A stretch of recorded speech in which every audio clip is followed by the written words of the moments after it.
regular board meeting to order. The date is September 23rd, 2024, and the time is 6:04.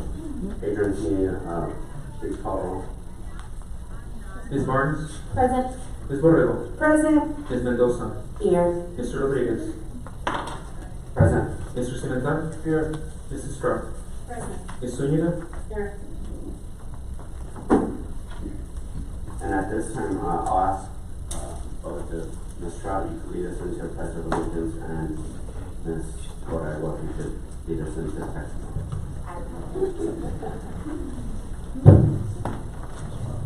Thank you. Yes, I just wanted to. Oh, yeah, now it's in the correct place. Thank you. Mr. Chair, I pledge allegiance to the flag of the United States of America and to the republic for which it stands, one nation, under God, indivisible, with liberty and justice for all. Honor the Texas flag. I pledge allegiance to thee, Texas, one state, under God, one and indivisible. Thank you, Mr. Chair. With that, that will take us to the vision and mission statement. And Ms. Patsy, if you could lead us, as well as Ms. Linda, into both the vision and mission statement. Yes, sir. Be happy to. Canutillo Independent School District mission statement. We provide equitable opportunities to ensure our future-ready students are empowered to learn, explore, learn, grow, and excel. Vision, lead today, impact tomorrow. Now will take us to the next item. Item 2, Board Honors. 2A, recognition of the Canutillo Independent School District Human Resources Department in honor of Education Human Resources Day on October 9, 2024. Presenter, Gustavo Rodriguez. Good evening, Canutillo. I'm thrilled to be here tonight to celebrate the work done that's being done by everyone in Canutillo ISD on behalf of the students and staff. Board President Rodriguez, members of the board, and Dr. Galante, would you please join us in front of the dais?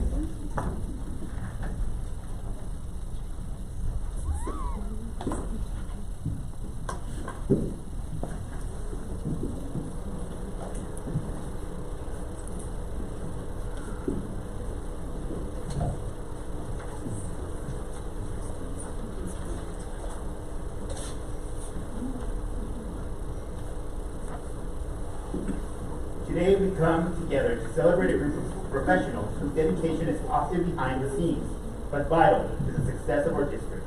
On October 9th, we will celebrate Education Human Resources Day as proclaimed by Governor Greg Abbott.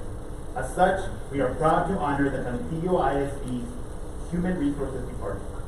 Our HR team plays an essential role in shaping the future of Canutillo by recruiting and retaining the talented and dedicated individuals who provide our students with world-class education. From teachers to support staff, each employee in our district is here because of the hard work and commitment of our HR professionals. It is their responsibility to ensure that every person who walks through our doors embodies the mission and vision of Canutillo ISD, to inspire academic excellence and create an environment where every student thrives. They help us build a team that not only meets but exceeds expectations in delivering quality education to all our children. So let's take a moment to express our deep appreciation to the Human Resources Department for their unwavering commitment to building a bright future for Canutillo. Thank you for ensuring that our district is filled with passionate, qualified, and visionary educators and staff who make a difference every day. Happy Education Human Resources Day. Could Martha Carrasco please come and represent her staff?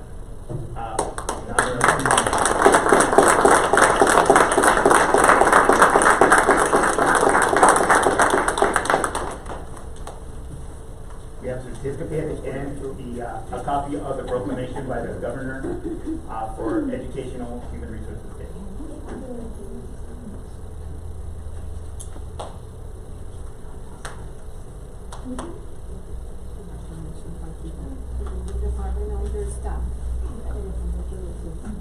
Is the rest of the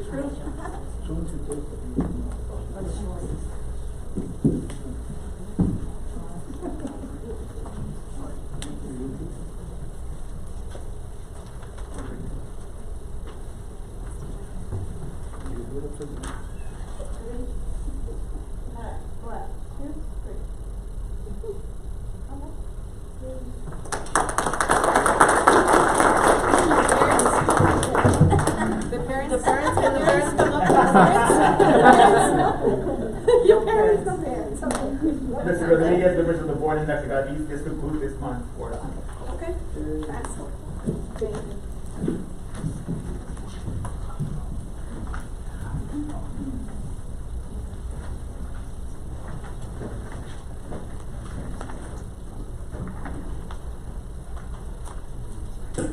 I will take this to the next item. Item number 3, open forum. Any person wishing to address the board during the period reserved for public comment at a board meeting must sign up to be heard in accordance with District Policy BED Local. Each participant will be limited to 3 minutes to make comments to the board. The board is not permitted to discuss or act upon any issues that are not posted on the agenda for tonight's meeting. For further information on these policies, contact the Superintendent's Administrative Assistant. And Mr. President, we do not have any community members that signed up to be heard at this meeting. Thank you. That will take this to the next item. Item number 4, special presentation of the 4A 2024 Penalty Assessment Results. Presenter, Ms. Jessica Harrison. Good evening, Board President Rodriguez, Dr. Galaviz, Board of Trustees. We, as you know, we did not receive a letter grade in August of 2024 due to the pending litigation regarding the validity of the redesigned STAR assessment. But we do have performance results, so I'm here to share those with you tonight, and we'll try and accentuate the positive and look at what we did do very well. Next slide, please. This first slide is the district STAR 3 through 8 academic performance for all students who were administered STAR in spring of 2024. We are in year 2 of the newly redesigned STAR test, along with a new scoring system that is AI powered. As you can see, this slide reflects our performance in the 22-23 school year up against our performance in the 23-24 school year. We remain competitive within the region and with the state. On the next slide, you can see our district academic performance for our students who took the alternative version of STAR 3 through 8. Our students are progressing and they are scoring primarily within the satisfactory and accomplished range. On the next slide, we move up to our secondary with our results on the end of course assessments in EOC, which are a requirement for graduation. Across Canateo, we performed competitively when compared to the state and all of Region 19. Our students performed exceptionally well in biology, U.S. history, and English 1, alongside English 2, and in Algebra 1, we took a little bit of a hit, but we do remain right in line with the state and the region. Slightly lower in a few areas when compared to last year, but our students are doing better each and every year as when we look at our STAR EOC performance. On the next slide, we can see our STAR alternate performance. Students who take STAR alternate receive a different type of instruction, and we have very few students who take this assessment, but we see that their academic performance is at the satisfactory level and often even at the accomplished level. On the next slide, we can look at our TELPAS results. First, TELPAS is the assessment that looks at how our students are doing in acquiring the English language. In our elementary K-5 performance, the bulk of our students fall within the intermediate and advanced levels. And when we look at TELPAS from year to year, it's not examining the exact same set of students. right? Because we have some students who will exit emergent bilingual services each year. So sometimes it's hard when we try to compare from one year to the next because they're often different sets of students.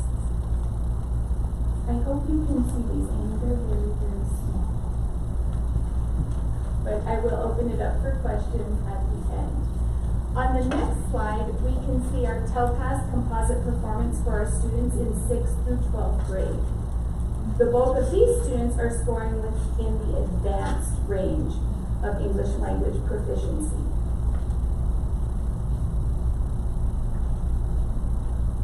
On the next slide, we can look at the individual performance of Bill Childress Elementary School. We did see that they suffered slightly and there were some drops. However, they remained strong in reading and math, not losing more than about 3 to 4% in performance. On the next slide, we look at how Canutillo Elementary performed. They stayed strong in math with their passing scores, with 79% of their students over the past 2 years.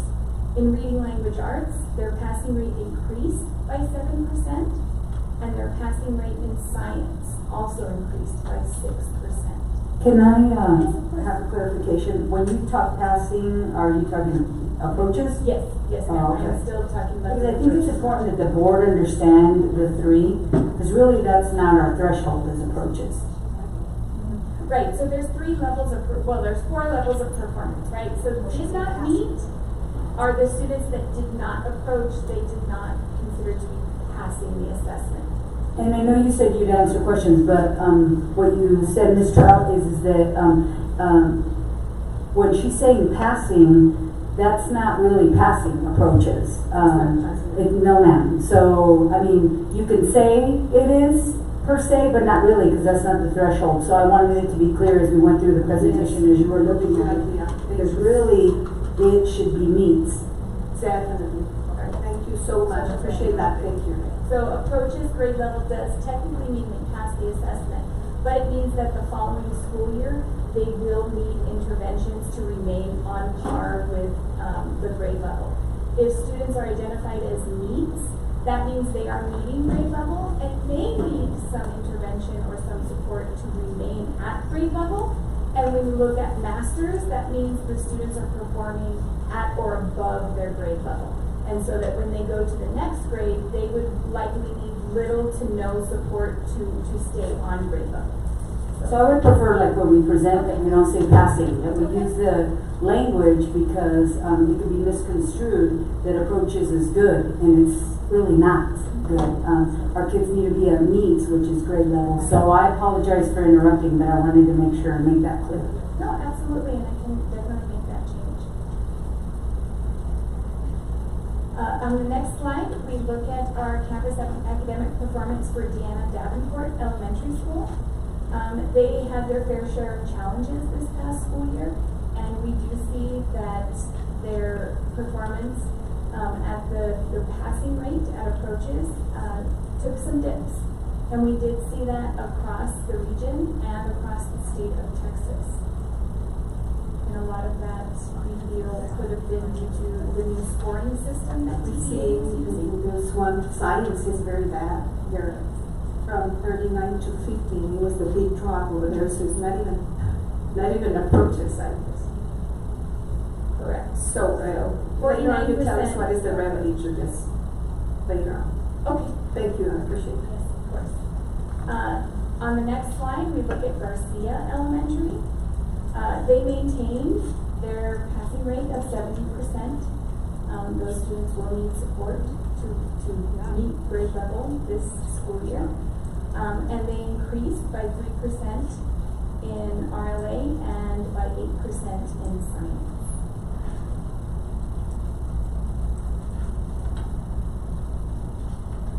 On the next slide, we can see the performance of how Jose Damian Elementary School did. Again, they struggled with some significant drops in their approaches performance, specifically in math, with a 10% drop. And in reading language arts, they went down about 5%. and that is relatively close to what we saw in many areas with the new scoring system.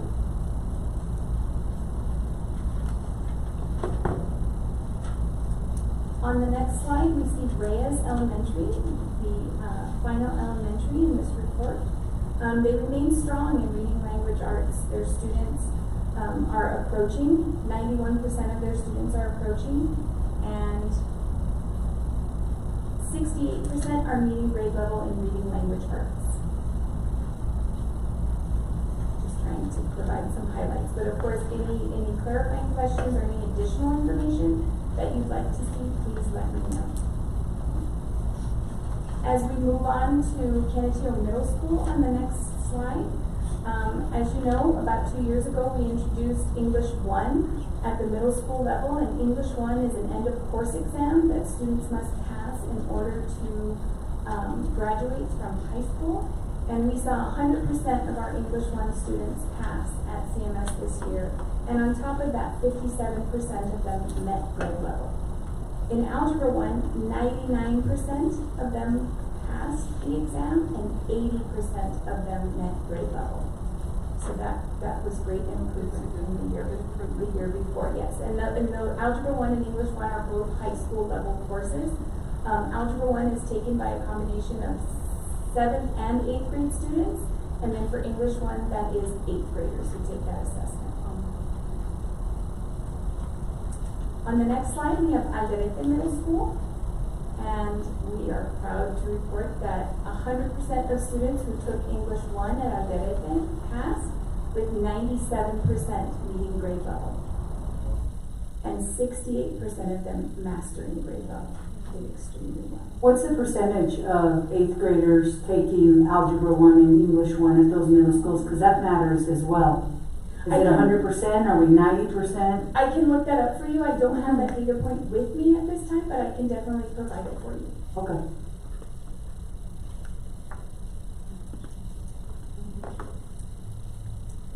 I can definitely provide the percentage of students taking those EOCs.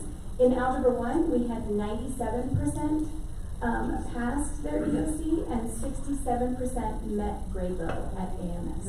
Okay. On the next slide, we see how our traditional primary and high school perform.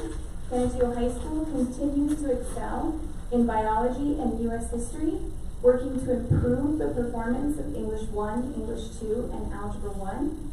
We did see that we are right in line with the state in some of those areas and even slightly higher.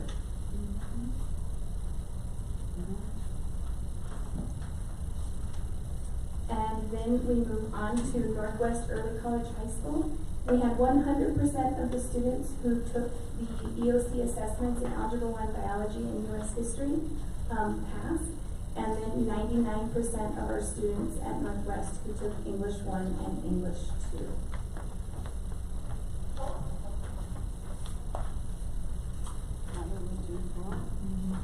Of course, when the annual board report is presented in January, once we have our taper report, we will dig more into the details, but at this time, are there any questions about the assessment, about the performance results? Anything I can answer?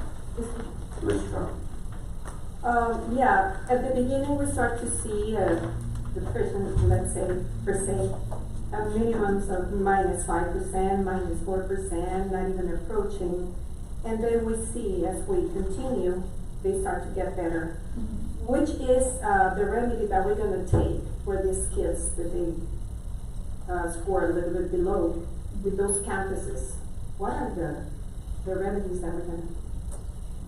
I will I will refer that question to our academics department to speak a little bit about what is being done through academics in order to address that. Thank you. Good evening. So first of all, we're addressing this with each principal with their TPES, making sure that they're setting goals regarding the areas where they are lowest and making sure that we're providing the support that is needed. For instance, tomorrow we're having professional development day with all principals. We'll be discussing research-based instructional practices. We did a lot of work in the summer as well. One of the things that makes it really challenging this year is the question of validity and the results. That makes it challenging, but still, we're still working with the results that we have and accepting those drops as we see them. But we still question the validity of the test, and that's why, hence the lawsuit. But it makes it a bit challenging for us. For instance, with English 1 results or other results, some districts that chose to rescore on some of those tests, they scored higher. I mean, there's just a lot of questions about it. But with that, we're still working hard with our principals, with our teachers, utilizing PLCs, common assessments, the same things that we always do, working really hard with teachers, making sure that we're in classrooms, addressing each student's needs as best we can, differentiating instruction, all of those things. What I could spot here is, for example, math. And some campuses here in algebra are still below. Right. We still have that problem since some years, because Right. COVID, because this. But now, I think I heard the comments from Mike Moore, and he says that we're doing better, right? That we are already, little by little, we're coming out of those big struggles of COVID-19. But we here as a district, what are we doing to improve math and algebra?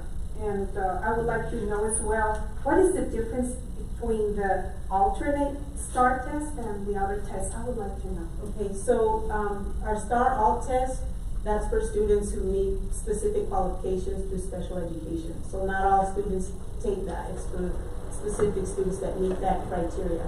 But to address math, yes, we are seeing a lot of issues with math. The students are still coming from COVID. We had a lot of students that had gaps, and then statewide we're dealing with math issues with students. So we're providing a lot of professional development for our teachers, making sure that they can address those needs, close those gaps. One of the things that we're doing with House Bill 1416 is making sure that as much as possible we're taking advantage of the fact that we have many teachers that are TIA master or exemplary teachers, and we really try to pair students with those students so that they can receive the best support possible in their areas of struggle. So we're really hoping to see improvement on the next test, hoping also to see some improvement with validity in the results so that we can really buy into them and really understand them better. But as best as possible, we are working hard to ensure that we're meeting the needs of our students. Perfect. Thank you so much. And I don't know if Dr. Ariana wants to add Oh, to we'll be math. good. What do you think, No, Dr. Ariana? I think Dr. Kearney said it all, and I think for the elementary, with the 14-16, with the after-school program, the ACE, Texas ACE program, is more intentional intervention. And so we're starting our high-impact tutoring now instead of waiting till January for these particular students in all area So the content students, areas. they stay after school, and then they provide remedy to those Correct. areas where they are struggling, right? So, And of course, the tier 1 instruction is number 1. I mean, you're gonna get them with the tier 1 instruction, and so we're working with our teachers. We worked in GRIT over the summer. We helped them with differentiation, things like that to help them. And then we're looking at our high quality instructional materials to align that. We're implementing our literacy and math frameworks across the district this year. So that'll help these students in particular. so then the parents, they could rest assured that we're taking measurements in order to help their kids. Okay, thank you so much. Thank you, Mr. Schiff, appreciate that. Thank you, Ms. Arellano. Hi. Listening to the assessments that you all made, it seems to me like you kind of answered my question, but it seems to me that it's the same schools that are consistently lower or going down. Is there anything we're doing for those schools particularly, or we're just doing, like you said, we're doing district-wide, but those schools seem to be always going down or low? Are we doing anything to help that? Yes, absolutely. So the schools that are performing the lowest, that you, like you saw, those are receiving prioritized support. So just to let you know that. So I've met with each principal to address those needs. And for all, because it seemed like it's still, Yeah. Well, is there a problem or? well, for instance, we know that Davenport, there were a lot of issues last year. I mean, that was one that we, I think we all know the issues that we faced with them. And so, in speaking with the principal, that's one area where she said, affecting morale and things like that. But still, we're taking those results and providing the support that the teachers and staff need, because we see that, hey, we're on the other side of this now. We gotta now, make sure that we're on an upward projection. I just want to make sure that we're. Absolutely. We're working hard every day, making sure that we're providing the support. Thank you. Thank you, guys. Mr. Chair. So I'm gonna ask some. I'm gonna ask some questions. I'm gonna be real, but you're gonna see where I'm gonna go. I know it's not apples to apples compared to the other tests. We did not do as well as we could have done, I think, as a school district, and I'll tell you where I'm going with this. We're not, and by saying we're passing and approaches is not accurate in the sense giving a real picture of how academics are. At the end of the day is we are here not to build new buildings, not to pass bonds, to educate kids in academics, and the scores are, every school district took a dip, because I know this stuff, right? Every school district, but we seem to have taken a bigger dip. And so one of the things I'm going to ask you all is on Thursday, if you can, in the Thursday packet, if you could send us all a comparison to the other school districts. And I know it already, but I think everybody needs to see it, number one. And number two, I think that what we need to look at is the why it happened. Something that I noticed, and I noticed because I don't know a lot about building buildings and HVAC and all that, but I do know a lot about academics, and I saw a lot this year, changing a lot of programs and dropping one program and adding another, or dropping it because it was too expensive. And that drives teachers crazy, number one. And number two, did we know it was effective, and did we drop it because we couldn't afford it, or because we made cuts in the wrong places? Because the last place we need to make cuts is in academics, and that's where I'm going with all of this. But our scores are not great. They're not dismal, but they're not great. And there was a lot of big drops, and there is validity to the test. I know there's some crazy parts to it, but realistically, the drops that we Theo took were deep in some areas. And I know how these presentations go, right, to board members, but algebra looks really good because that's why I asked the percentage of kids that took the algebra test. Well, because it depends on the percentage of kids and how they score. If you have 100% of the kids, it's not going to be as high, right? So anyway, and I don't want to babble on here. I just don't want us to lose focus on what's important and that we fight what we truly fight. Because we could say, I have no doubt, because I've known you both ladies for a very long time, that you work hard every day. But working hard doesn't necessarily bring us results. And what is it that we're looking at data-wise, and that tier 1 instruction, and like Mr. Seaman said, is it how are we tiering our schools and what kind of interventions are we doing? But if we're more worried about changing things up constantly and how we're assessing kids and what we're using, because it's good instruction at the end of the day, but some programs do work and they're successful. We didn't change, we didn't change any programs last year. This will be the first year where it was one, but we're preparing for the HQuim that's coming up. And the one that we did, Ms. Borrego was not recommended by the commissioner's list for phonics, and that's the only reason. I know which one. So, and I could have sworn there was some math in there, but either way, I want to make sure that we're supporting you, because at the end of the day, it's about our kids' performance, because parents aren't going to care that they're in a, I don't know how much is a new school, $48 million building, if their kid isn't getting the best education. So I think we need to be really real and look at this and say, okay, what is it, because we're the ones that are gonna support you. Yeah, so, that's just my 2 cents with that. We have to figure out how we can help kids, and, you know, we could have a whole conversation on the test, but at the end of the day, it's about the test.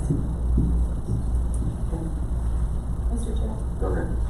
Thank you. So I think Ms. Borrego brings up a lot of good points, and I do want to talk about the validity of the test because, of course, it is a concern. But at the end of the day, we're still comparing the same teak to the same teak, right? So regardless of how it was graded or those types of things, we should be able to look at the questions that were asked. What teak were we focused on there? What readiness, teak were we focused on? And how did we do with that? I'm really big into digging into that data deep and identifying each teak. So one of my questions is, what data digs are we doing at the campus level for each individual teacher to look at their data, because that's really where it starts. You may have one teacher who's really good in a certain area and then another who's not so great, and if we don't identify those areas, we can't help each other. So what are we doing there first and foremost? That's my first question.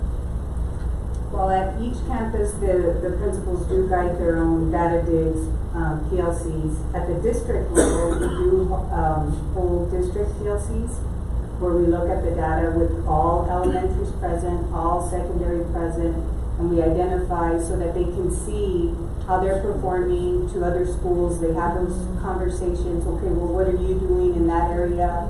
How can we learn from each other? They look at what's coming up and how they're going to plan for the lessons coming up. So there is that deep dive. We are training. We did train our instructional coaches, our assistant principals on the new AWARE that came up, so they can identify those in a timely manner for each student, each teacher, just like you're saying, where they were, how they are doing now. And one of the big things, I know she said teachers hate when we're constantly changing things, and that is true, but I can tell you another thing that is frustrating because we feel like we don't have the time to implement things that we're doing. So after we do these data digs, deep dives, however you're going to call it, and we identify, okay, I need work in this area, and we come up with a plan. What time frame are we giving those teachers to implement that plan and then reassess to see if we're improving? Well, they really have to follow their scope and sequence. That time is set no matter what interventions happen. You really got to make sure you're on target because, like you said, you want them to be at meets. So to be at grade level and to be teaching at grade level, you follow that scope and sequence for all students. Those that struggle, those are the ones that they have to identify, spiral in, reteach, and identify those. I'm sorry, what scope and sequence do we use again? The TEACS resource system? Oh, okay, good to know. And, okay, so that's good. My question in regard to this, though, I know, for example, in the past with digs, you would dig in, you would say, okay, we're going to reassess. We know that this is coming up again in our 3-week assessment. So we're going to reassess it with this again. And we try the plan and it's not working. And then we realize again, okay, we still need work on this teak. But a lot of times, a lot of feedback that teachers give is we assess so much that we don't have time to really get into implementing the strategies that we're trying to implement to spiral, to follow all of these different plans that we're putting into place. And so we're just constantly assessing, realizing we're still not doing great in these areas, but not being given the time to actually implement the changes that are needed for the assessment to actually have a good outcome. So are we assessing every 3 weeks? Are we assessing every 6 weeks, 9 weeks? What are we doing? Depends. There's unit assessments. There's common units. It depends on the content and the unit, how long it takes, and we assess at the end of every unit. Okay. And then we have the beginning, middle, and end of the year for benchmarks. Yeah, benchmarks. Okay. So that's just something to keep in mind as you're doing. We want to make sure that we're giving them enough time to implement what it is. Because if not, the data digs are useless. I mean, at the end of the day, if we don't have time to implement the plans that we put into place, they're not going to go anywhere. So that's the biggest thing here. One of the things that I noticed is actually on the alternate EOC. If we could look at these numbers, because they're not adding up. I'm assuming they're supposed to add up to 100. Is that correct? Yeah. No? Yeah. So, if you look at it, so the way it's reported in 3 different performance levels. Okay. Right? So developing Yes. means it's still being developed. Satisfactory means the student performs satisfactory, but then above that, you have students that go to the advanced. Yes, and I'm sorry, I just had, You're all of a fine. sudden, I'm like, yes, those kids who are in mastery were also in satisfactory. Yes, Okay, exactly. that- It's similar with STAR, where Yes. you have everybody counts either it did not meet or approaches, and then only a certain percentage that score higher move up to meets and mastery. I don't know why that didn't click, I have Correct. looked at data so many times and but anyway, hopefully that helps somebody else who's looking at this going, why doesn't this add up to 100%, that's why. Okay, and then some of my other questions had to do with individual campuses, so Davenport in particular with science, there was almost a 30% drop there. So do we have a specific plan in place specifically for science there? Yes, we're working with the principal in particular on all of those drops, but I don't know which one to add on science. Well, I do know that we did look, at the campuses that were departmentalized versus those that were self-contained. And BCE and DDE were 2 of the campuses that were self-contained. And so those that were departmentalized actually took a growth. And so that's something that, both principals are working on for this school year. The problem with that is the certifications for the dual language, but we're working around that. And then we're also purchasing new science kits, things like that. The standards changed, so they have new Savas resources and science kits for both mono and dual language. I have one more question. Was that it? Yes, I'm good. So, quick question on this, and all that you're doing is great, and valid, and everything, how are we verifying that it's being done? Who is doing the walkthroughs? How are they being done, and are they being calibrated? Because,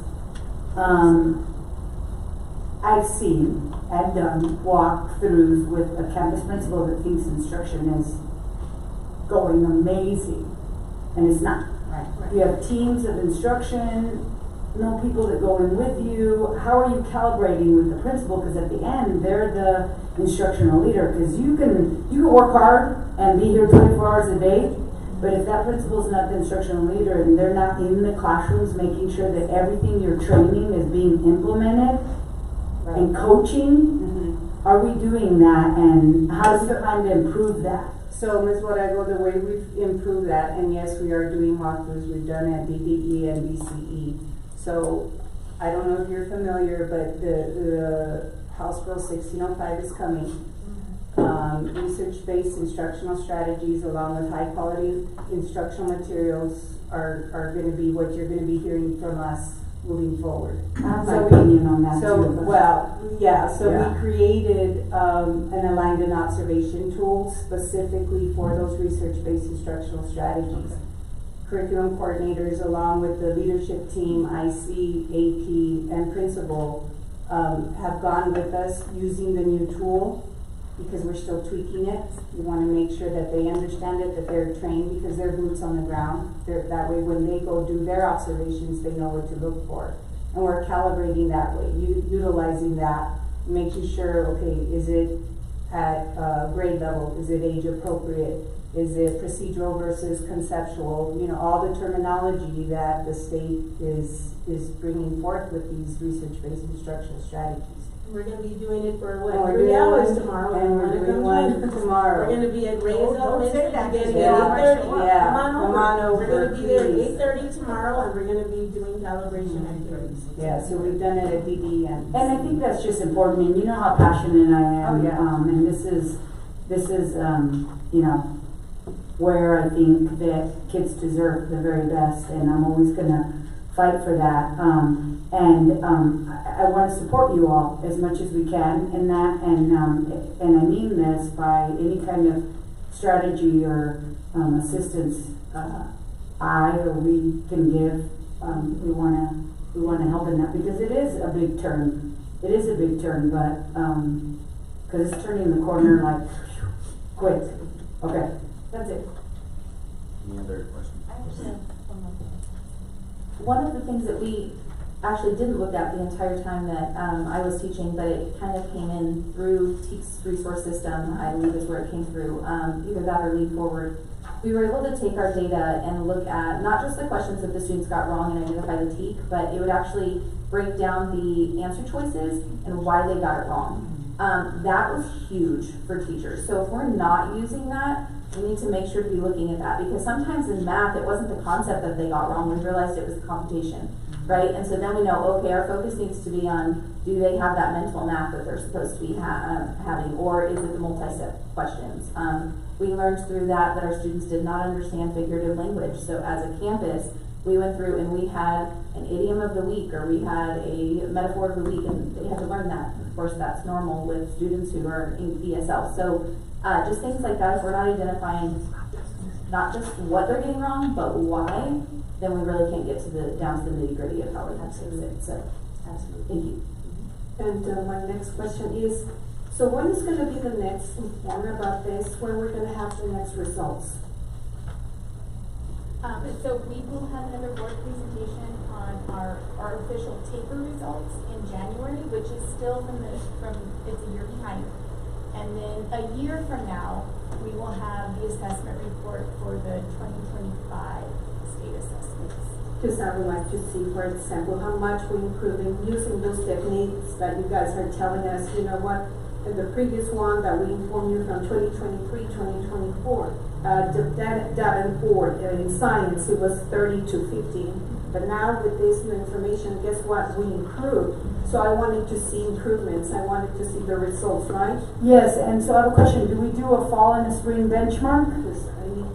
We do one so we can present it to the board, because there you would see it, because it'll show. It'll definitely show. It's not 100%, but it'll show definitely if there's some gains. So, and I don't think historically you've presented benchmarks here, correct? We presented I don't know if last year we had the opportunity to present LSG regularly. I think we submitted that in a board package. It was in every But I board think package this last year, we're going to be presenting like this open, the LSG, so we can definitely add. I would like to see that the fall benchmark and the spring benchmark, so we could see it at a board meeting, please. And also that comparisons with this, what you presented here, you know, what is this being improvement? Because we could talk about the whole night, and we can do this, we can do that. I just wanted to know what is effective, what exactly results, and whatever you have to do, do it. But I just wanted to see a good result. So the parents at home and everything, they say, you know what, my district is working good,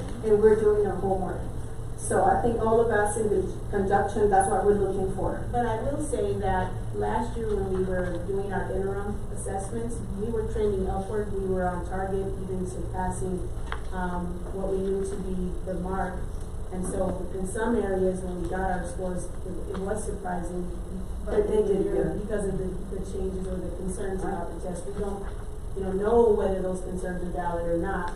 But when we were monitoring our interim results, we were pleased with what we were seeing at that time. So we were surprised with some of our data points. So I just wanted to add that. Good. Thank you so much for all you do. And we would like to see some results, like we said, right?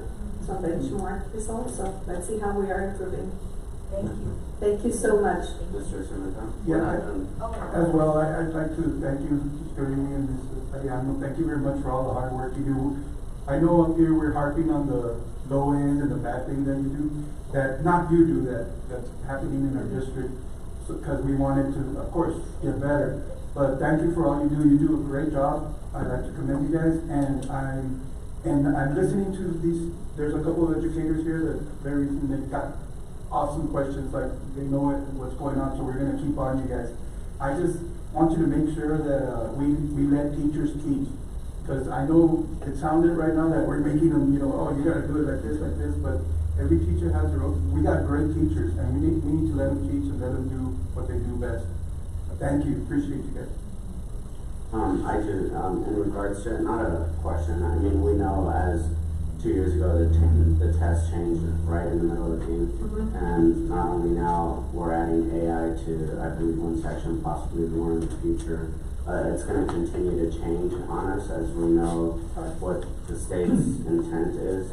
So I think it's important for us. I think we do have a dip that we need to look at, and we need to look at across the region and the state, so hopefully that way we could figure out. But I do have tremendous respect for our teachers that are in the classroom, because we've done this before. I mean, the state changes the game, and it's like, then we have to analyze, we have to set our benchmarks, and then we have to provide that professional development. But I think it is going to be concerning, and we need to make sure, because any and every little thing that the state changes, we have to be on top of it once it comes out, so that way we could address it earlier on rather than later. When you send us the comparisons of the region, can you also send the state? Yes. I Please. include Region 19. Do you want it by school district as well? Uh-huh. Okay. Yeah, Region 19, the state, and then, and where we land, I would like to see it, where we land above or below. Okay, thank you. Thank you. Thank you. Thank you so much. If not, no other questions, I'll take this to next one. Item number 5, Board of Trustees business. Item 5A, discussion and possible action to address the reclassification and hiring of personnel for 2024-2025. It does not affect current budget deficit. Presenter is Martha Carrasco.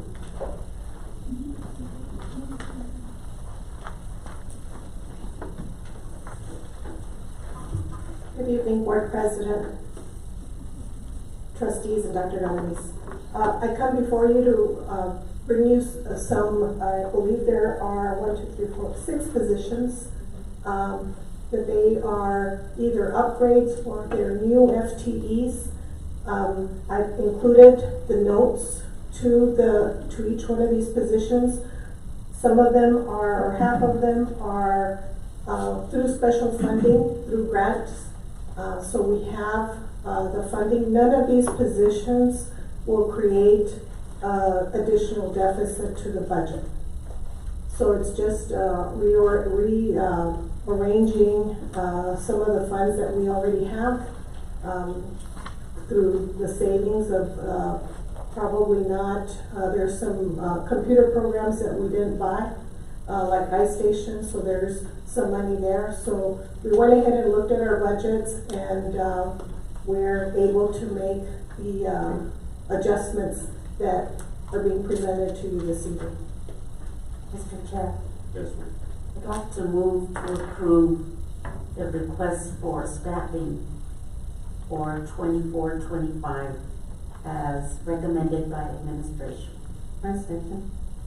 There's a motion and a second. Is there any discussion? And then we pull the board. Ms. Barnes, Yes. Ms. Borrego, Yes. Ms. Mendoza, Yes. Mr. Rodriguez, Yes. Mr. Cimental, Yes. Mrs. Stroud, Yes. Ms. Zuniga, Yes. all in favor, motion passes. Thank you, Board. Item 5B, discussion and possible action to approve the award of RFQ 2025/02B, Construction Manager at Risk, CMON, Services to Canutillo ISD 2024 Board Referendum Project, and authorize administration to proceed with contract negotiations with AO General Contractors Incorporated, Barnes General Contractors Incorporated, Buford Thompson Company, LTD, Dante's General Contractors, Jordan Foster Construction LLC, and LBCN Solutions LLC, as presented with a contract to be contingent upon review by District's Legal Counsel and approved by the Board of Trustees at a future board meeting. Presenter Ernesto Ortiz. Yes, Board President Rodriguez, board members, Dr. Galvez. This is part of the 2-step process to approve the construction manager at risk services. We have them before you with our recommendation of them listed specific to the projects, and I can take any questions you may have. Any questions? Are all these recommended builders, are they all local? Yes, sir. And local El Paso? Yes, sir.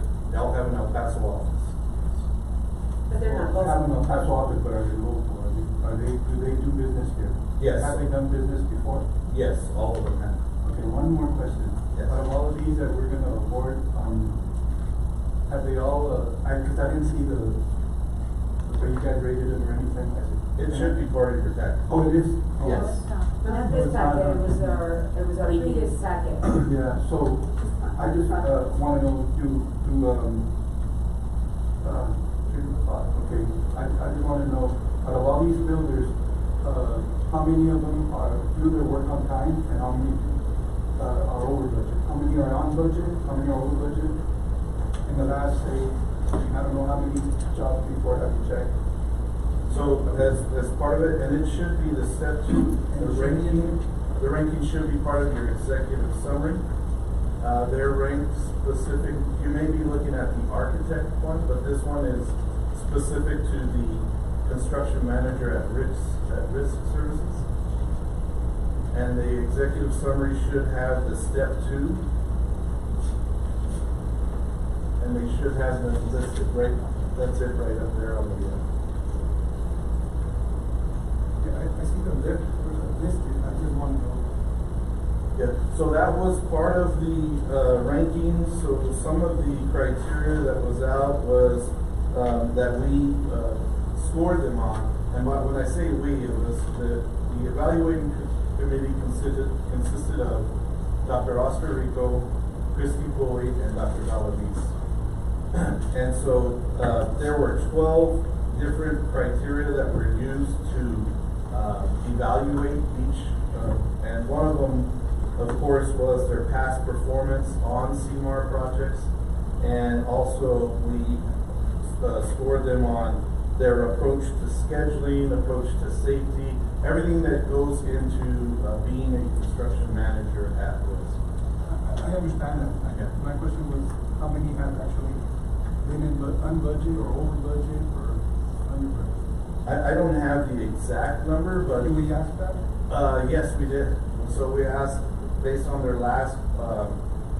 We asked in the RFQ for their last 2 or 3, I think it was, construction manager at risk projects, what the budget was when they started, what the budget was after they finished. So all those questions came into the RFQ. And do we know what? Yes. So some of them that did not make this list, of course, were either performed poorly in that matter or did not meet our, we were not comfortable in recommending. For transparency though, because I don't know if you know this and the board knows this, because I think this is a very important piece as you read the rubric. Many companies that are good companies got booted because they got zeros for references. But the way that we work references, and I've already talked to Ernesto about this, that I would like to see that changed, is the way we do references is that we send them out. So Lucy Borrego might be the best candidate, and I give you the names of 3 people. Man, if they're not responsible or they don't send it in, then Lucy Borrego, the best person for the job, doesn't get it because they didn't send it in. We don't send a reminder. We don't tell Lucy Borrego, hey, your 3 references didn't send a reference. And so that knocks a lot of them out of the rubric. And I want that made publicly known because we need to do better with that, Ernesto. And I know we've talked about it. And I just have a question as well, Mr. Ortiz. Yes. And Mr. Chair. Yes. I'm sorry. I just wanted to- I don't want to take no one else's floor. On this particular RFQ, the reference responses counted for 5 points. 5 points. Is that? Yeah, good. Did you have any other? Thank you. Mr. Ortiz, we see the projects here. Yes. We see that Baines, Dantex, Jordan, BTC, LTCM, AMO, and so in different projects. We do have an amount as well, 214 million, 74 million. My question, since you are printing this or the persons here are printing here, the millions or the money that is going to be allocated for those projects is not going to suffer any changes. So this is an all-in budget.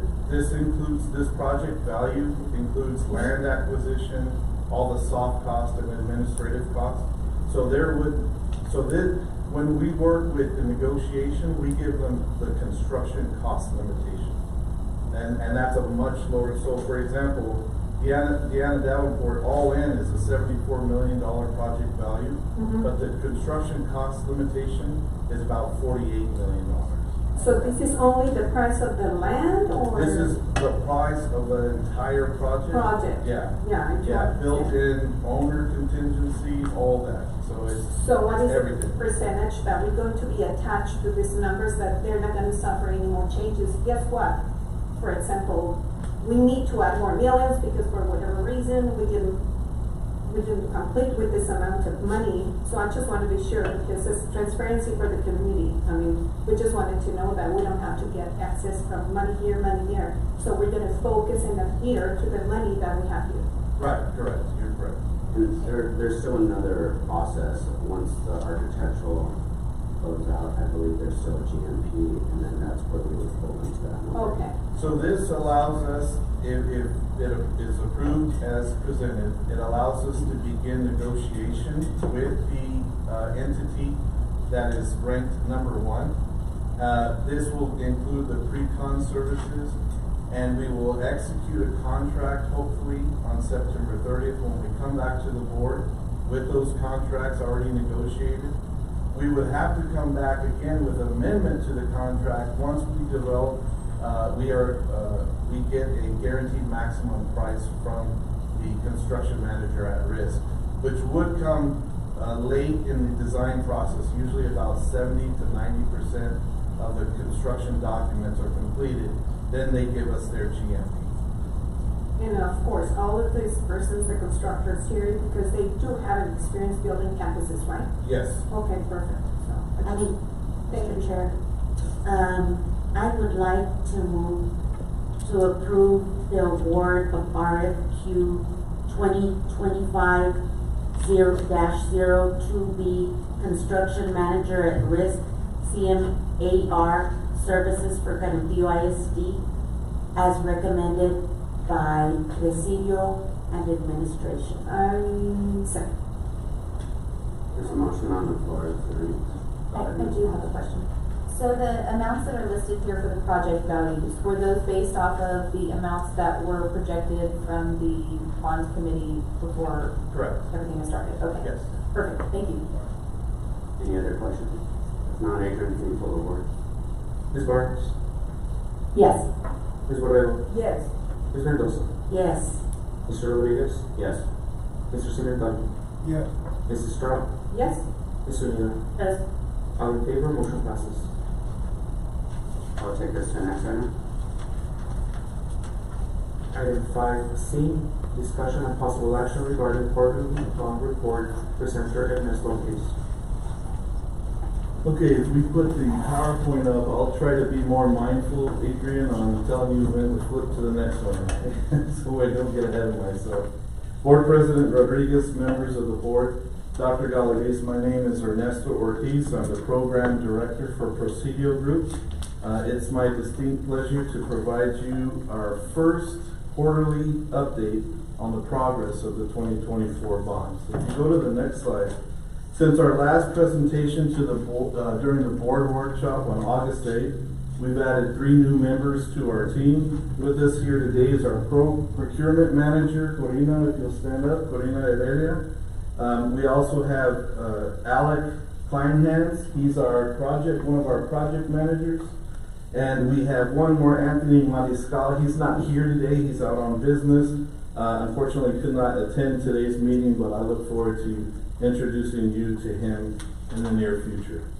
Once we get closer to breaking ground on the new buildings, we will add 1 more project manager, and then our last position to fill would be a design sub-consultant that will address any of our furniture or fixture and equipment needs at the different campuses. We go to the next slide. On August 1st, the Citizens Bond Accountability Committee held their first meeting for the 2024 bond. As part of the CV regulation, officers were elected. The 2 people you see there, one is Mr. Antonio Castillo. He is our CBAC chairperson. He has the responsibility to call, set the agenda for any future CBAC meetings. He will also act as a spokesperson for the committee and represents all the views and decisions made by the committee when official comments are requested. He will also be responsible to report to you at least twice a year on their progress. Mr. Christian Lopez is the CBAC secretary. Both of these gentlemen are parents of students at Canutillo ISD. Christian will record decisions and action items. He'll prepare the minutes for each meeting. He'll keep records of all the agendas, any handouts, and any other material used or referred to during the CBAC meetings. If you go to the next one, so our next CBAC meeting is scheduled for September 3rd, next Monday. And the officers are going to review some of the statements from the CV regulation that are important to the committee. We had 51 members signed up for the CBAC committee.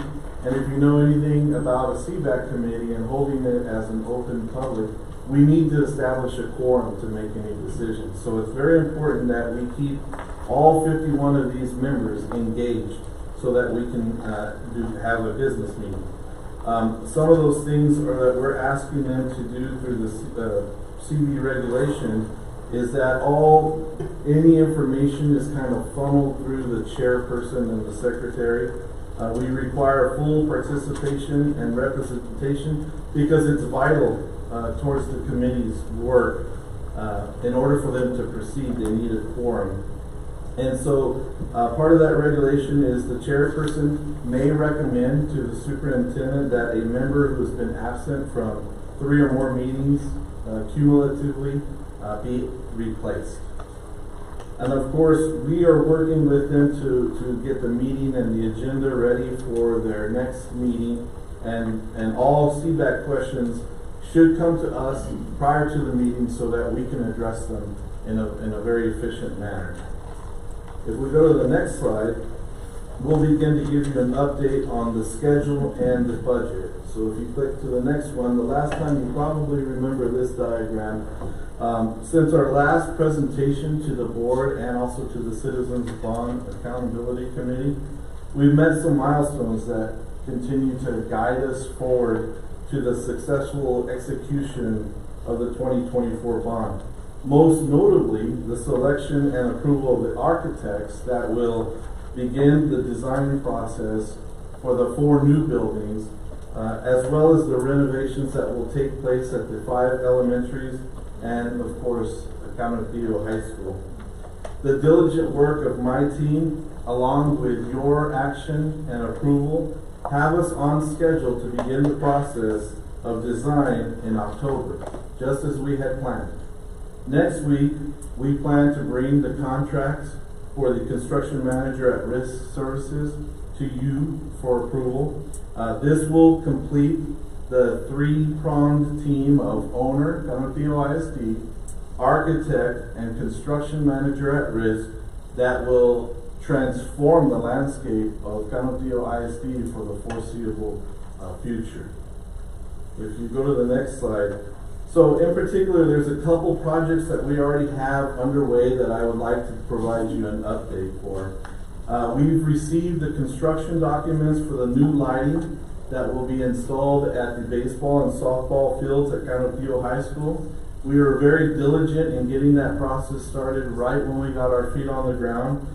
We anticipate having a proposal for the work next week, and it's our plan to then issue a notice to proceed once we receive the proposal and have the new lighting installed prior to the baseball and softball season that is set to begin in January of 2025. We are really excited about that, especially for the baseball and softball student athletes. We're also managing an upgrade of the technology infrastructure at Reyes Elementary. Installation is already underway, and we anticipate that it will be finished by the end of October. If you go to the next slide, I want to show that our budget And so in our budget, it was a 10 projects at $379 million that was included in Proposition A. To date, we've committed 0.1% of the entire budget that's allocated in that. And if you go to the next slide, I'll kind of go into some of the detail of that work. So specifically, $32,000 was committed to the cost of design for the baseball and softball lights at Ganadillo High School. $366,763 has been committed to the technology infrastructure upgrade at Reyes Elementary, which was a life safety issue and we needed to address immediately. And then $10,000 in earnest money has been committed to the land acquisition for Ganadillo Middle School.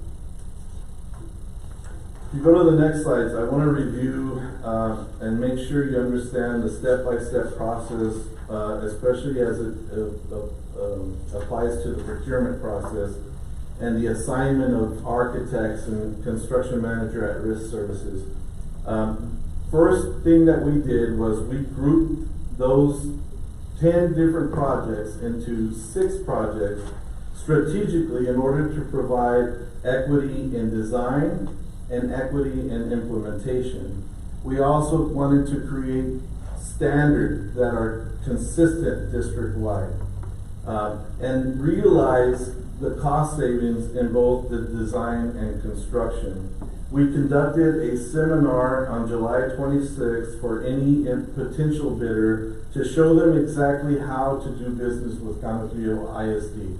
There are a lot of people out there that can tell you that they'll do whatever you ask them to do, but we wanted to make sure that they registered with the district as a vendor, they registered with Ion Wave System so that they would be notified once these bids were out. The RFQ for AEs and CMARs were issued on August 5th. The architect RFQ went to 530 potential bidders, while the CMAR went to 225 potential bidders. Both RFQs were evaluated based on the posted criteria. Architects were ranked and assigned by that order of value. We received your approval to move forward with the contract negotiations with the architects, as well as begin to receive those fee proposals as the second step in the selection of construction manager at risk services. Today, we are asking for approval to execute the proposed contracts to the architects, and we've also, in the last item, showed you how we ranked the CMARs with specific projects based on what provides the best value to the district. Moving forward, we will begin to have those same contract negotiations with the construction manager at risk. Basically, we tell them, let's sharpen our pencils. A normal contract negotiation for an architect takes 4 to 6 weeks. We took a couple weeks, but we really have design architects that are eager to bring their expertise to this community. And we're very amiable in the contract negotiations. We anticipate it will be the same with the general contractors who will be providing us with CMAR services. We need to get their best and final offers, issue them a notice to proceed with the design architects. After tonight, if you approve, tomorrow we'll begin to issue them a notice to proceed. And it's our intent to come back next week with the contracts for the construction managers at risk. You may ask, why are you guys doing this so quickly? Because it's important for us. The RFQ process was vetted in the very front end to make sure that negotiations went very smoothly, because we want to do what was promised to the taxpayer in getting these projects done under budget and on time. If you go to the next slide, it kind of shows you a diagram of what it looks like. So you have the 10 different projects, right? We grouped them into 6 specific projects. In the middle column, you'll see the project value. That's an all-in project value. and then the architect that will be assigned to that project. If you go to the next slide, it brings in the construction manager at risk. Now, that all depends on our successful contract negotiations with them, and after that, as long as you approve the contract, then we can assign them to the specific project. But these are the potential teams that will be assigned to each project. Okay, like I said, it is an aggressive schedule. The next slide shows you that we continue to track our timeline to have Davenport, Canudillo Middle School, and Alderete Middle School, and Northwest Early College High School complete by the fall of 2027. And it's also our intent that all the renovations that are desperately needed in the 5 elementaries and at Canudillo High School are complete, substantially complete within the next 14 to 19 months. Okay, next slide. So much has happened since our last presentation to you and to the Citizens Bond Accountability Committee. We made some really good progress during the procurement process to make sure that we assign firms for the different projects. I can tell you the process was conducted with the utmost integrity and is a testament of the resolution of you, the Board of Trustees, to deliver on the promises that have been made in the 2024 bond program. We have had successful coordination with district staff on land acquisition negotiations, safety and security assessments district-wide, and are very close to having our very first groundbreaking event to celebrate the installation of the new lighting at the baseball and softball fields at Canudillo High School. We will extend you an invitation and hope you can be there. With tonight's approval of the contracts for the architects, we begin the design process that will shape the new learning environments, as well as bring about the execution of much needed renovations district-wide. Lastly, but not least, we continue to have a very strong emphasis on community outreach. With your permission, I'd like Rose Lucero, our communications manager, to provide an update on community outreach. Good evening, President Rodriguez, Dr. Galaviz, and distinguished members of the board. It's wonderful to be here with you this evening. In just over 90 days, Presidio has made significant strides in establishing a physical presence in the Canudillo community. Let's face it, we started in the smack middle of the summer. Who could we talk to besides ourselves? But very early on, we have started our community engagement efforts. We're excited to see our bond program evolve, leading to more existing events at schools and having more interactions with parents, faculty, and staff. The slides presented here only capture a portion of our activities to date. We have conducted additional school visits and anticipate a total of approximately 24 school-related engagements, including formal presentations before winter break. We look forward to deepening our connections and making a positive impact in the community through this bond as we educate them about the progress of what is happening. Our very first event was participating as a major sponsor of the Cafe Golf Tournament. Oh, you cheated, Adrian. That's okay, it's not your fault. There were lots of fun pictures that were taken during this time period, but this is the only photo where everybody is looking at the camera, so that's the one I chose to share. Next slide. Our second event was participating as a major sponsor of the Canudillo Convocation, where most of you were in attendance. We cheered on administrators as they ran the Presidio relay race that included architectural plans, conducted earthwork, building a school, and then racing to the finish line where we have the ribbon cutting ceremony. Between both events, Presidio donated $10,000 to Canudillo. Our third slide shows the visioning educational specification meetings were for 2 evenings, more than 80 stakeholders here at Canudillo, including teachers, parents, teachers, and administrators administrators came together to learn more about modern-day learning spaces and how they envision the new schools of Canuteo can be. The importance of this is that in the next board meeting in October, or actually there's another one in October, Irene Negaglione will be here to present the educational specifications for Canuteo for your approval. Our fourth slide shows more a hands-on approach, pun intended, where our very own Alec Kleinshans from Presidio participated in Davenport Elementary's Grandparent Day with a fun activity.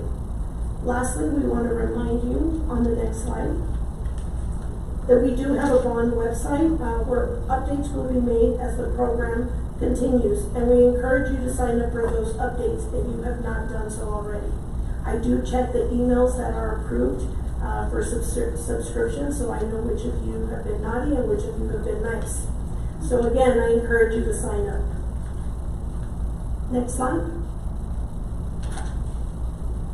And as indicated, a lot of these programs are going to be continuous. The website will continue to have will continue to show our progress. We also have the ed specification meetings that are taking place later this week, correct, Mr. Ortiz? With the school district leadership, and then Mr. Ortiz will speak to the last item. Yeah, so we are going to continue our community outreach to make sure that we're going to everywhere we can go to make sure the communication is out about the bond, and it's not only the progress but also the financial progress. The design team originally met with district staff to start going over the educational specifications.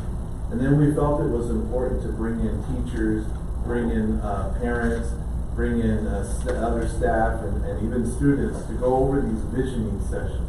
And we learned a lot from that. So it's now our chance to go back to district staff and say, here's what we learned, and to kind of fine tune it and then bring it back to you for approval.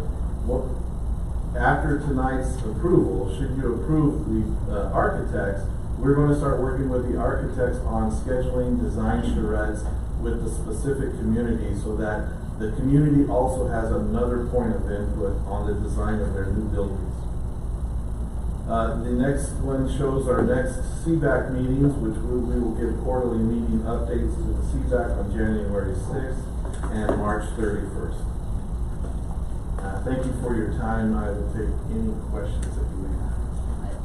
I have just real quick, one of the things that we've been working on with Presidio and our PIO department is when we framed the quarterly update, we framed it where it would be September, and then every quarter there'll be an update in regards to that. That same quarterly update, correct me if I'm wrong, this same presentation is going to be provided to CBAC. Yes, sir, the exact same presentation. Following, which is next week.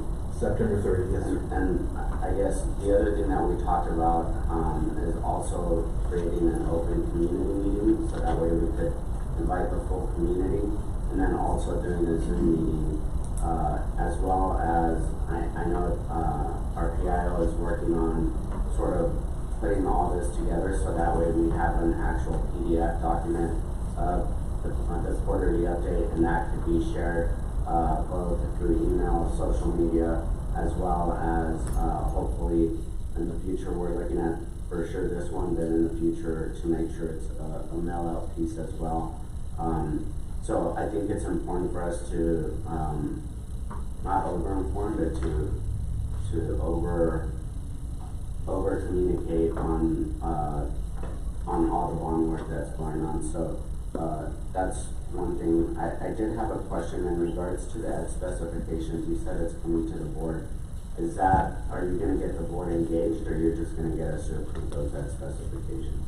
Just to approve. So we are engaging the administration, the staff, and then the parents and teachers and students.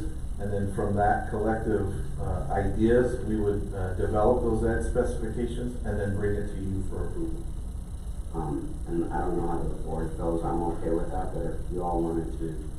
That's just something that's normally done, but we're okay. I just wanted to to see if that was a possible, Sure. if y'all wanted to do a workshop, or just, I We'll be mean, doing a I'm workshop. not an educator, so I wouldn't want to, I just wanted to provide that option, or we could have any questions be provided when proceeding provides it to us. Ms. Nigaglione did receive a lot of input, and she's put together a PowerPoint, so we could do it in the form of a board workshop.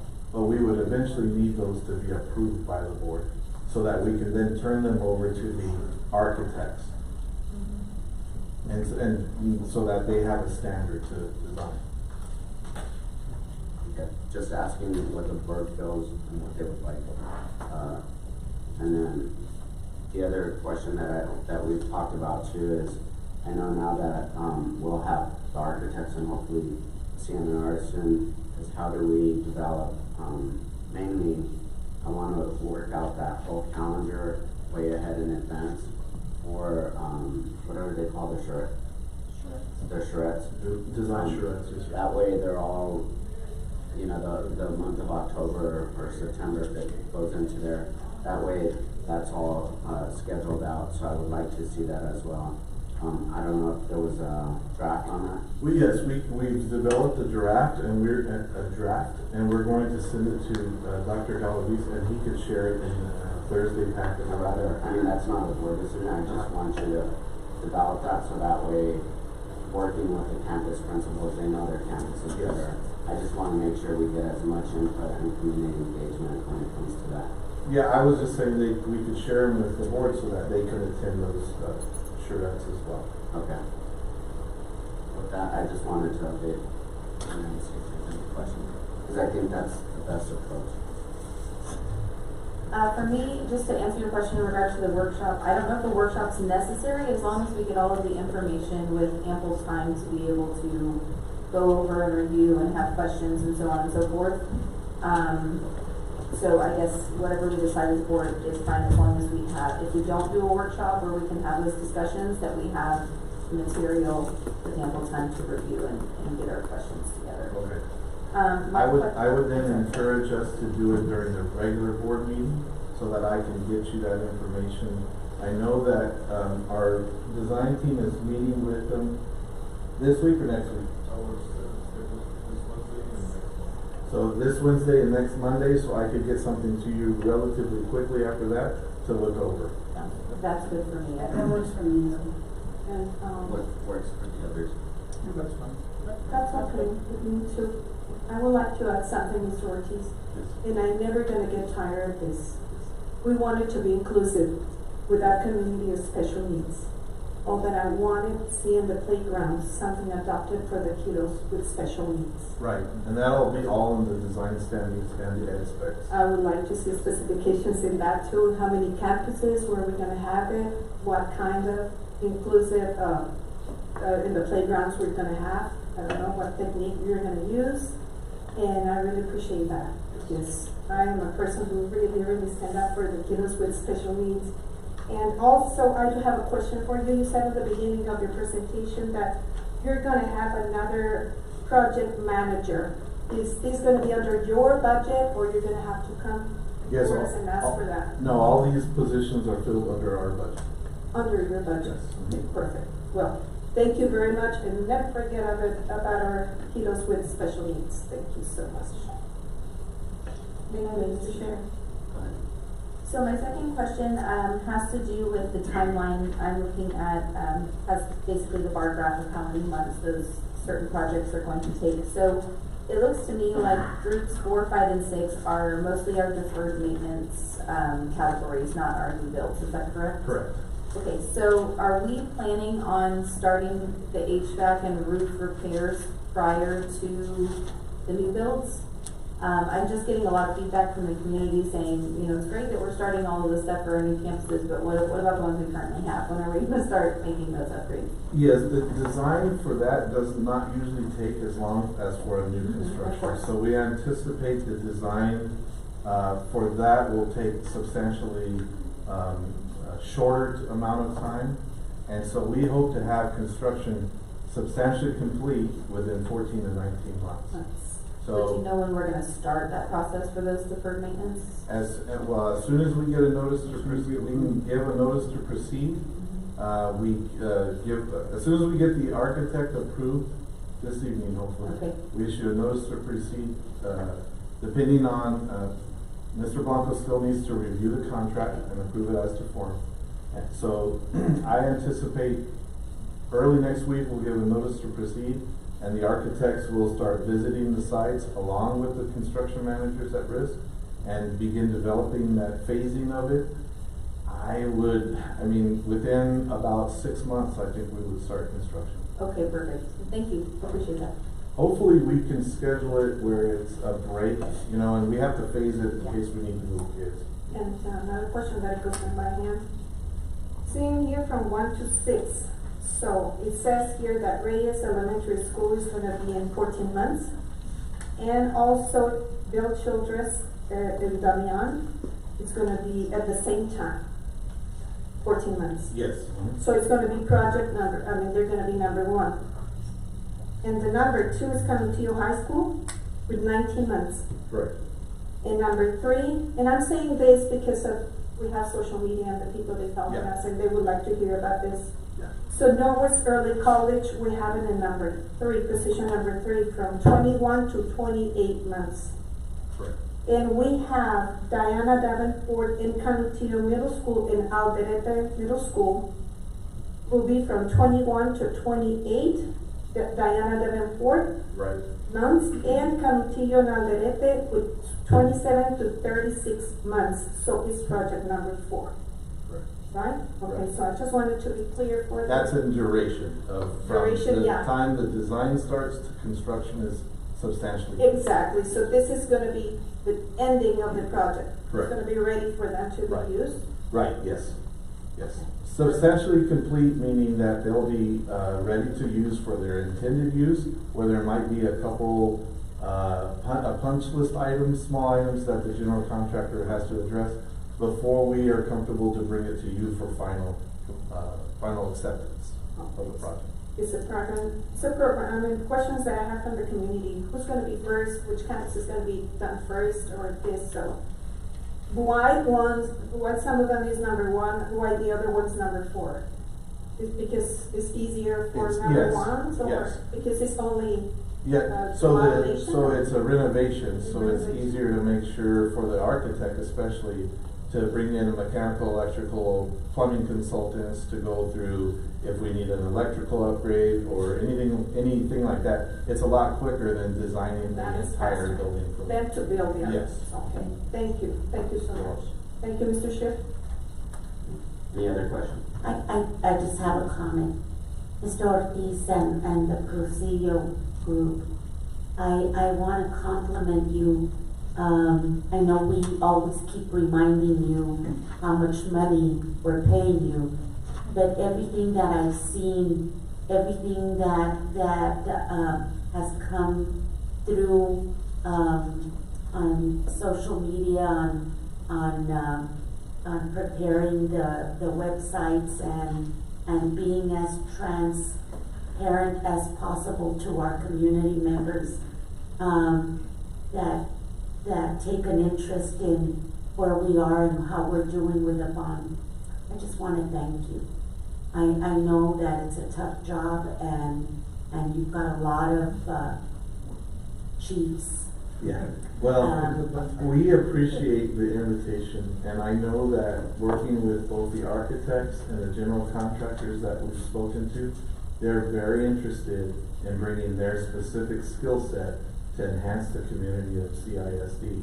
And we were at the football game last week, and we were very excited to be part of the community, but we're afraid that you might not invite us back to another one. We lost 31-14 when I thought we were going to blow Del Valle out of the water, but We tried. we tried, yes. But thank you, Chris. Yes. That's it. Any other questions? If not, that will take us to the next item. Item 5D, discussion and possible action for discussion and possible action for the creation of the Canutillo Oral District Project to collect, archive, and promote the history of the Independent School District. Senator Gustavo Rodriguez. And if I might start, Gustavo, just a little bit in regards to this discussion item. I know there's been great work on one of the social media websites with Juan Gatlin, and I reached out to him. And after one of the homecoming events that happened a couple of weeks ago, I think there's a lot of history in our community that hasn't been written down, and I think that's part of the issue when it comes to either being Hispanic or coming in, being from Canapio, is that we haven't written down the history in our textbooks, and so it's important for us to get the stories, as many as possible, before we forget some of that past, and figure out how we could add that to our district as we continue to grow. So I think we're looking at trying to find some type of structure and getting a lot of these individuals engaged. There's a lot of people that reached out to me over the weekend wanting to see how they could be part of this. So the goal would be to get as many people and then develop different ways where we could document some of these stories and share with the community. Good evening, board members. So this all started when we, as we're working on creating a new mascot costume for the high school. The one we have is kind of outdated, and we want to make sure we give them a high school mascot that they deserve. So we're working on creating one, and as we got ready to kind of finalize the design and include a jersey with the Eagle's name on it, we thought, well, what's the name of the Eagle? And after we reached out to a couple of old school kind of deal people, and we decided, let's put it out there on social media to see if anyone remembers what the name is, or if there is a name even. And we got tons and tons of engagement on that post, asking if anyone remembers the name of the eagle. By the name of the eagle is Brutus, and it was set by the class of 1962, the first class of Canapio. Just so you know. So we want to codify these sort of things, right? So that we don't forget. We remember our past and we celebrate our future. But it came to the idea that there's so many stories, so many photos out there that we don't own, so many trinkets and oral and written history about Canapio ISD and Canapio itself that we need to archive, and we need to really post and expose to the community. As we continue to grow, and we continue to welcome new families into the Canapio family, we want them to know the history of our school district. We want them to know where we're coming from. And as we keep moving forward, you just saw the presentation from Presidio, and it looks like the future is bright for us. But we want to make sure that we don't forget where we're coming from. So this committee, with the help of the board and the help of the community, would do just that. We would create an avenue for people to share their stories with the school district. As you know, even though we do have several municipalities that are part of the Canapio School District, including the city of El Paso and Benton, the community of Canapio is not a municipality. So people are relying on the school district to be the owner of this history, the owner of telling our history. So we are going to take on that role. In my office, working along with the community, we'll develop a plan to really, using our social media, using our website, to take all these stories in, take all these documents in, archive them, and then do something with them that we will present to you, and we will present to the community. Mr. Sheriff? This is true, Gustavo. I remember when I graduated as a master trustee, it was on my test. The project is to present the school district. A lot of things that I didn't know. When was the first school built? Who was the first principal? Who was the superintendent back then? That it was a lot of cotton fields here. That it goes back to a lot of years ago. And that's the way that we start to feel engaged. So welcome to the new people who moved, the new movers here in Canapio, that they learn to live this community, how rich it is. We are our own entity, and they need to know who we are, where we are settled, where we're coming from. And I think it's a good idea in order for them to learn where we came from and to learn and love this community even more. Exactly. I think the future might look a little bit different than what we're used to when we think of Canopillo, right? Especially those of us that have been involved here since God knows when. But it doesn't change the fact that where we come from is rich in history, like you mentioned, Ms. Strauss, and it's rich in tradition. And while traditions change and things become new, there's no point in forgetting. So we wanna be a repository of all that information. Oh, great, love it. Thank you. Steve, would we need an action item? Is this for approval? Is this And for then approval? support, Is this yes. for approval? Then I move to approve. Second. There's a motion and a second to support this initiative, and this time, can we pull the board? Ms. Barnes? Yes. Ms. Moreno? Yes. Ms. Mendoza? Yes. Mr. Rodriguez? Yes. Mr. Cimental? Yes. Mrs. Strong? Yes. Ms. Zúñiga? Yes. All in favor, motion passes. I want to make a comment that the reason I voted yes is because Mrs. Trout included all the new members of the Canopillo community. Thank you very much. And didn't even use any acronyms in the whole thing, so I understood it. Thank you, Ms. Trout. You're so welcome. Welcome to Canopillo. Thank you, board members.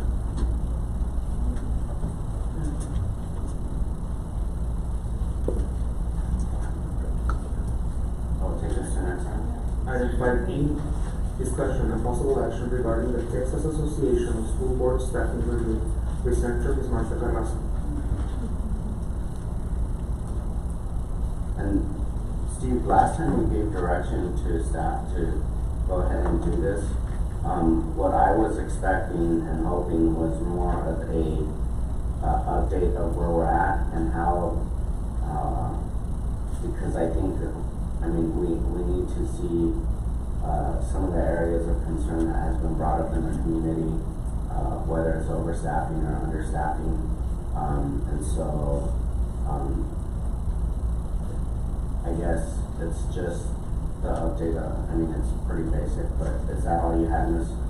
Mr. Rodriguez, based on your directive from the last time, we did reach out to TASB to see if they would provide the services with the scope that you had requested. They have in turn said that they would. They provided us with a contract. I believe that Dr. Galaviz has reviewed it and approved it. It is for a cost of $4,000 for the services plus travel expenses that usually runs about $2,000. So we're looking at about a $6,000 expense here. We need to create a purchase order, and of course I've reached out to finance, and I believe that they will be providing the funds so that we could be able to move forward and create that purchase order and send in the contract to be executed by TASB. I think they said they would have a draft for us of the results in December. And I guess my concern is, we gave that directive like 2 months ago, maybe. It was in August, and I just think it's gonna help us better if we understand this before, more than when we're in budget session. And I just want to add that as part of your consent agenda, there is a budget amendment to add these funds from fund balance. We do not have the current funds available. So that is part of one of your amendments that is presented in consent. Interestingly enough, there's money for all these other positions that we were able to get, and there was no budget impact, but now we're saying there's a budget impact. This is the issue that I have in regards to, we need to figure out how we're gonna address this budget deficit that we still have. And yet, I see them as little games, but I'll leave it at that. So, Mr. Chair, with that being said, what is our purpose of the TASB study to be done? Being part of lots of TASB studies is going to add to the deficit, and what are we going to do with that TASB study? Because normally the TASB study does, in my opinion, in my experience, and only me, is that it gives you in a dream world with a dream budget and an amazing school district that's generating tons of money. These are the positions you should have. So what is it that we're gonna look at, and do we even have an answer to that? I'm just curious. Or are we gonna follow the TASB study to a T? Well, I believe that the question that Mr. Rodriguez has posed, and I think some of you on the board have said, you wanted to make sure that with the reduction in force that we had last year, if there was additional cuts, I believe that what they do is they come in and do a comparison with other districts in the state similar to ours, and I guess comparing the departments and see if we're adequately staffed, whether it's under or over. And I think that would be something that, that we went through last year, and we made our recommendations to the board as far as the cost savings that we had for positions. But I believe that you all are asking for a third party to come in and look at it and revisit. I disagree, but. Give me 1 second. When was the last time we had a TASB study? I do believe in a third party, without a doubt. Just it's hard in a budget deficit to say, and then so late, like Mr. Rodriguez said, so late in the year. But when was the last time we had a TASB study? Because I think when we do it internally, like if I ran the staffing study, well, academics was going to be highly staffed, and it's just human nature, and I get that. So have we had one ever? We did, and it's been, I want to say probably about 10 years ago. 10 years ago, okay. And then my second question, so we've changed a lot in 10 years. Absolutely. And then my second question is that this is just a study for us to look at the data, correct? It's not, we're going to look at it and then make some decisions based on it. Is that right, Dr. Galvez? Oh, you have that, the board requested this, so the board has to ask, it's a great question to ask your other colleagues on the board. Are we gonna look at the data, or are we gonna take this study and follow it TBD? Yeah, and I understand because I was here at this board meeting and I agreed. I do think we need a TASB study. I think we just have to be mindful as a board. The TASB study is not, it's their opinion, it's like data. You can make it look any way that you want it to look in a sense, it's their opinion and they're professionals and they know, but I think we need to be very cognizant of our budget deficit as we go into this, because I've done many TASB studies. And then are we going to take action upon those results? Or? Well, we need to be very careful. We don't have, let's say they give us all the results. This is my opinion, okay?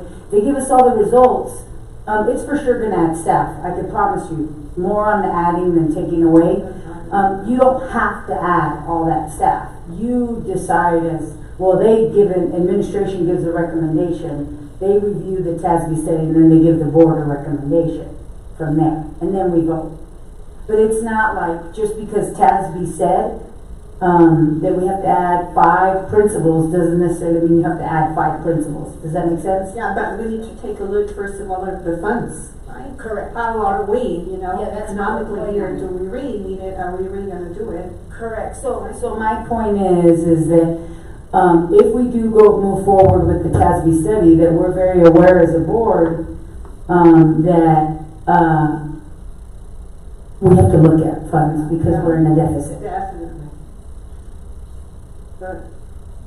And basically we're looking to see if there's any additional savings. I think that's the main purpose of doing this, is to see if we are adequately staffed, 1, and 2, to see if there's additional savings that we can find in staffing. And help me to understand this. Where's this funds are going to come from? This $6,000? Well, this, like I said, this is something that was requested by the board, and so we're bringing it forth that we're ready to move forward. Ms. Pulley has informed me that there are no funds to cover this, so that's why I'm sitting here before you, tonight to let you know, do you want me to move forward and execute the contract, or do we hold back on it? So, my understanding when we approved earlier these 6 positions, when we look at the 2 police positions in general, it says here that we have $26,713 in savings that remain from the position that was closed for the security position. Yes. So, is that not additional funds that could be used for the TASB study if we chose to do so? That would be a question for finance. So part of our strategy is to take any of those savings towards our deficit. So it's anything that we save, we put into the deficit budget to cover those savings. And also that would also be in a different function. The police services are in function 2, we need to increase function 41. Ms. Bobby, what is our deficit right now? We're at 3.1 million. I'm Deficit. sorry, it was at 2.75 and then I want to say we had, I'm trying to think, the positions that we added. Okay, 2.75 million 3.1. deficit. Yes, we're at 3.1. Because we added those positions at the last board meeting. If we could wait.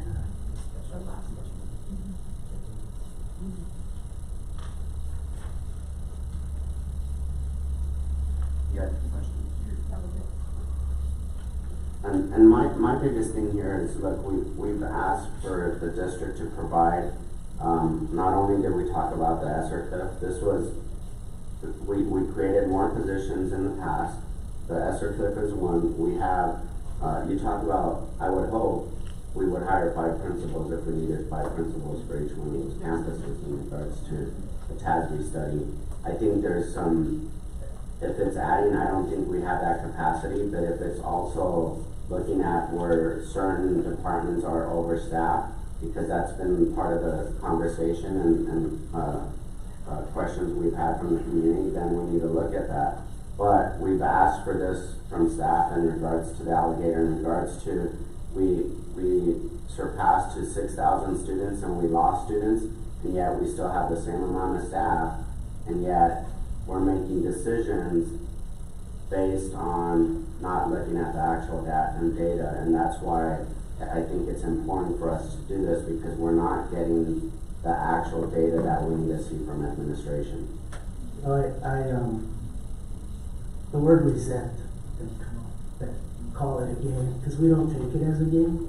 Just want to remind the board, last year we cut 28 positions from central office. You know, we look at and not filling, so we did do our due diligence last year. And we did present a plan to reduce the deficit, but no, we're not intentionally playing a game. We're being transparent, we're being accountable. As far as the savings that Trustee Barnes mentioned, well, we didn't know those positions would have passed. Right. So you can do that now that we know. But again, we were also told by the board, anything with fund balance, we want it in front of you. Yes. Yes, it's only 6,000, but it's coming out of fund balance. So out of transparency, we want to be truthful in how we're going to get the money. And I'm okay with the TASB study. I just want the board to understand that my experience with it, it's going to open a can of worms. And are we ready to make those hard decisions? Because there are going to be some hard decisions. Because there those shows that we are understaffing, then we need to go to that, and where are we going to get the money from? We have no ability to get that unless the state legislature provides extra funding. So hopefully, if that's what it is, and that if we're understaffed, the thing is, there was also positions that were cut, and yet we thought they were savings, and now they've been rechanged, or retitled and brought back into the budget. And so I'm good with it if we just know the consequences or the possibilities of it. If I may, Mr. Chair. I do have concerns with, of course, spending 6,000, even though it does seem like something little, right? But we're arguing over 6,000, but there's lots of other places that we could cut 6,000 here and there and make better choices with different things. My biggest thing is I don't think we can sit here and tell the community that we are working on a skeleton crew and that we are working with the least amount of people in every single department in HR unless we have a third party come in and actually, not just HR, sorry, administration in general. We can't tell them that unless we have a third party person come in. We've already asked for each department to come through and give us your skeleton crew of what you can work with. That's what we did last year. And we still have the community telling us, well, why do we have so many people, at central office? There's lots of other places that can be cut there. How do we know that unless we are able to take this, it's a small dip, right? It's a small charge to be able to know, are we actually at a skeleton crew in each and every department the way that we should be working with in a deficit, or do we have to dig a little bit deeper? So it is gonna probably open a can of worms, but I think it's a can of worms that needs to be open in order for us to be fully transparent with where we're at. And like I said, I'm good with it, and what Mr. Rodriguez said, if they want us to staff more, then that's not gonna happen unless the legislature sends more money. So if we stick to that, I think we'll be okay. I just want us to all be aware of what we're voting on. So maybe some extra cuts from those $6,000 for the business school, we could recoup those $6,000 back. Right now, it's too early to tell. Usually around January, February is where we start assessing any savings, possibly through vacancies. But it's still a challenge this year because I'm still trying to cover $3.1 million. So any savings that I do find is going towards that $3.1 million. And savings is good to put it and cover all the debt that we have, right? So I just wanted to know how emergent it is that we really request this, how necessary it is right now. But we are in the middle kind of the school year, so do we really need it now? That's the question.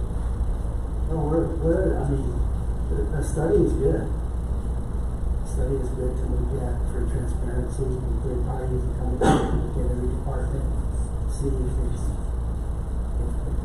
we're under, and if we're under, then we'll have the means to we need to trust in our school district. We need to trust in the results that the superintendent given to us and all the job that human resources has been doing. We need to trust in administration. If they said that we are to a certain point satisfied with the positions that we have right now, but what do you think? Do you think it's overstaffing in certain departments, or what do you think? I don't know whether or not it's overstaffed in certain departments. I know that that's a concern that our community has, and even, not just our community, even our teachers at our campuses, right? They feel like there were cuts made in certain places that they shouldn't have been, and they should have been made in other places. And I think that would be a good reassurance for them that we are taking care of their positions in any way we can. I think that if we're going to be this vigilant with $6,000 for something that could potentially save us a lot of money, then we as a board and as administration need to be vigilant with every dollar that we're spending throughout. I mean, you're joking back here about board travel, but I mean, $6,000 is something that we spend on one trip. So I think we need to just be careful with the front that we're putting on about $6,000. Because I think ultimately it could save us a lot, or it could tell us we're in a good place and we're exactly where we should be with the staffing that was given. And even though we are in the middle of the year, and it may not change anything for this year, I think it could be very beneficial for us to have that information for the next budget season.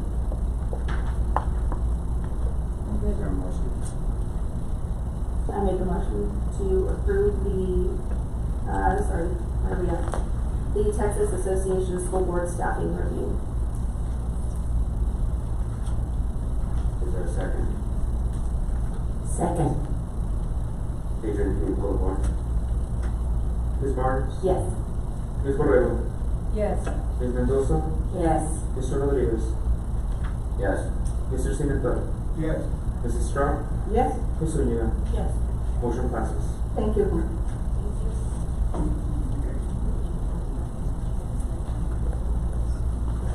Item number 6, consent agenda voting.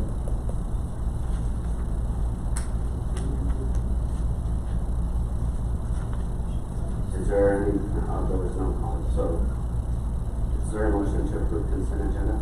I move to approve the agenda as presented. Motion by, Mr. Simmons, is there a second? And I second. There's a motion and a second. Ms. Barnes? Yes. Ms. Borrego? Yes. Ms. Mendoza? Yes. Mr. Rodriguez? Yes. Mr. Simental? Yes. Mrs. Strong? Yes. Mr. Newman? Yes. Motion passes. Item number 7, executive session. No, we don't need it. 7. Please give your explanation. We're waiting on additional documents. Okay. No executive.